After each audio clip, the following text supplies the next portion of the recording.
এরা বলতেছিল যে একটা মোটরসাইকেল আসে, মোটরসাইকেলটা খুব আন্দোলন যাবে, আন্দোলন আসবে, বাংলাদেশ ছাত্রলীগ থাকবে। এবার ছাত্রলীগ নেতা সাদ্দামের বাড়িতে আগুন দেওয়ার প্রতিবাদে ঢাকায় ছাত্রলীগের তাণ্ডব।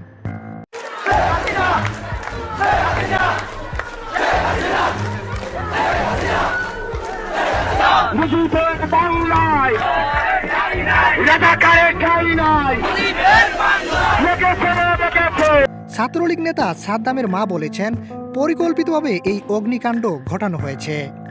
এরকম ঘটনার বিচার দাবি সাদ্দামের পরিবারের। এদিকে সাদ্দামের গ্রামের বাড়ি পঞ্চগড়ে অগ্নিকাণ্ডের ঘটনায় ঢাকায় ব্যাপক শোডাউন দেয় ছাত্রলীগ। কেন্দ্রীয় সভাপতি সাদ্দামের প্রতি ছাত্রলীগের এমন ভালোবাসা দেখে অবাক সবাই। বঙ্গবন্ধু একজন সৈনিক জীবিত থাকবে, তাদের কোনো অপচেষ্টায় বাংলার মাটিতে সফল হবে। বোঝাই যাচ্ছে যে কোনো বিপদে একজন ছাত্রলীগ আরেকজন ছাত্রলীগের পাশে আছে। নেতারা বলেন, এই বাংলার মাটিতে ছাত্রলীগের রক্ত মিশে আছে।